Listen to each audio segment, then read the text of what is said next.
Tu já ouviu falar sobre a estaca de execução? Bom, a estaca de execução, ela, para os romanos, ela era o que a gente chama hoje de cruz. Antigamente era chamada de estaca de execução. Essa estaca de execução, ela surge a primeira vez como uma forma de transformar aquilo que é bendito em maldito. Por exemplo, o Deuteronômio diz assim: maldito todo aquele que for pendurado no madeiro. Tá bom? Esse pendurado no madeiro é nessa estaca de execução. O texto em hebraico fala de estaca de execução. E certa vez a gente começou a pesquisar um pouquinho mais a fundo sobre por que Jesus foi crucificado. Bom, primeiramente Gálatas diz que ele foi crucificado para que se cumprir o que a palavra fala em Deuteronômio: maldito todo aquele que for pendurado no madeiro. Gálatas 3 fala isso. Porém, quando a gente vai voltar um pouquinho mais na história, tu vai perceber em Esdras, no texto de Esdras, há um decreto do rei Dário. Olha que incrível, Esdras capítulo 6, do 1 até o 11, ele conta o que aconteceu naquele período de reconstrução do templo.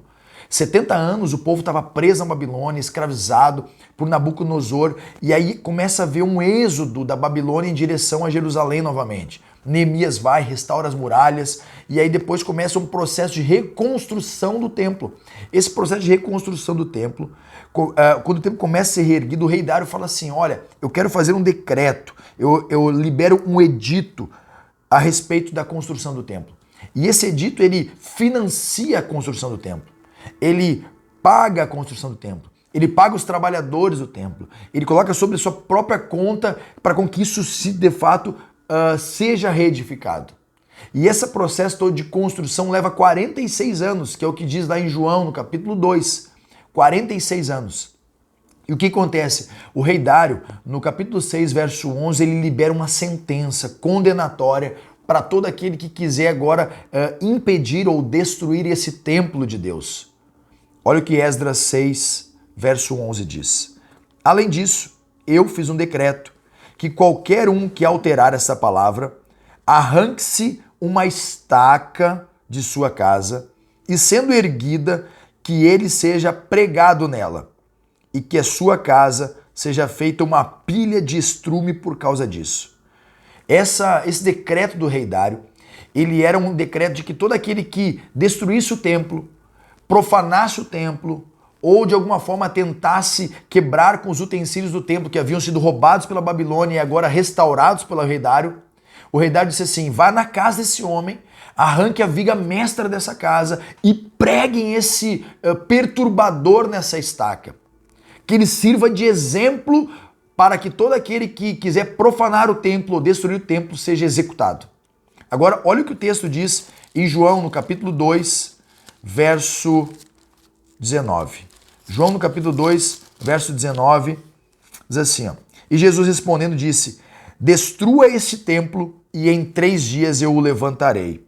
Então os judeus responderam: em 46 anos ele foi edificado esse templo, e tu em 3 dias o levantarás? Olha o que o texto diz em Mateus 26, verso 61. Ele também vai dizer sobre essa espécie de blasfêmia que o nosso Senhor estava falando na cabeça dos judeus. Para eles era isso, ó. Fala assim: e disseram: este homem disse, eu posso destruir o templo de Deus e reedificá-lo em 3 dias. E o sumo sacerdote se levantou e disse: tu nada respondes? O que testemunham contra ti? Mas Jesus permaneceu em silêncio. E o sumo sacerdote lhe disse: eu conjuro-te pelo Deus vivo, que nos diga se tu és o Cristo, o Filho de Deus. Olha só, Jesus estava sendo agora acusado por ter dito: eu vou destruir esse templo e vou restabelecer em 3 dias. Mas Jesus estava falando acerca do templo do nosso corpo. Mas os judeus acreditaram ser o templo de Deus, a estrutura de pedra. Porque de fato isso acontece.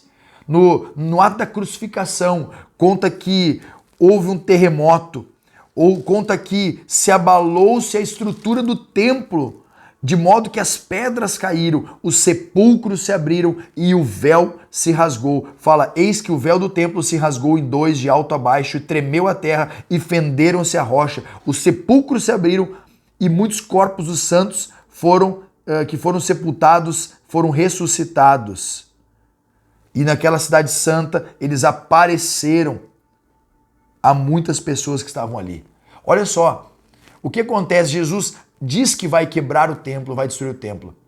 E essa história, esse decreto do rei Dário, diz que todo aquele que fosse profanar o templo, ele deveria ser arrancado uma estaca da casa desse homem e pendurá-lo nela, para com que ele servisse de exemplo aos demais. Agora olha que incrível, né? Jesus, ele era um carpinteiro e todo mundo conhecia a casa de Jesus.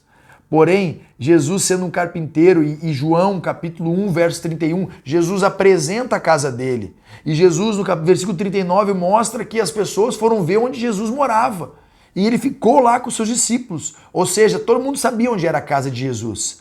Porém, quando ele, teoricamente, profana a estrutura religiosa, dizendo eu vou destruir o templo, os caras vão lá e resolvem então pegar essa estaca de execução e destruir a casa de Jesus. Por que isso? Porque lá em João capítulo 19, verso 26, olha o que o texto afirma.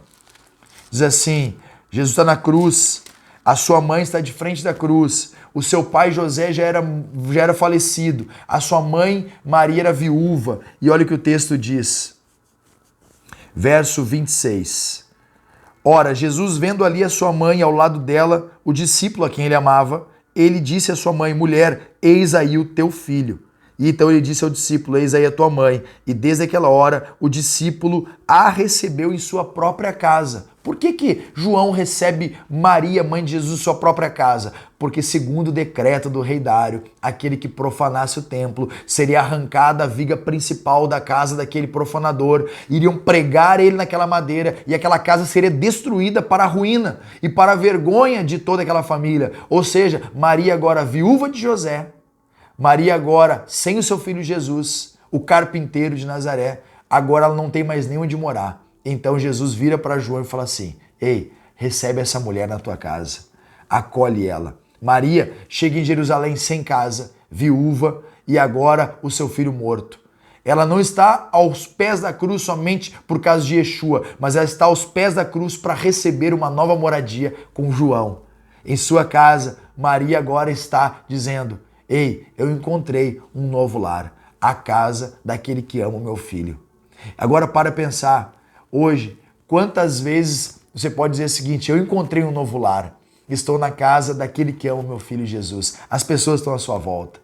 Sabe, a estaca de execução de Gálatas 3, maldito que for pendurado no madeiro, ela também é a prova viva de que um decreto de um homem destrói uma casa, porém uma palavra do Senhor restabelece novas casas, novos lares e refaz nova todas as coisas. Que Deus te abençoe e que a estaca de execução não seja o motivo da maldição. Lá em Lucas diz que se você quiser seguir a Cristo, negue-se a si mesmo, tome a sua cruz e siga Jesus, ou seja, que a sua casa, a sua família não vai ter mais um lar nessa terra seguro e fiel, apenas terá um lugar de passagem onde muitas pessoas vão saber que você serve a Cristo e que você tomou a sua própria cruz para o seguir. Que Deus te abençoe rica e poderosamente, em nome de Yeshua HaMashiach, o nosso Messias. Amém.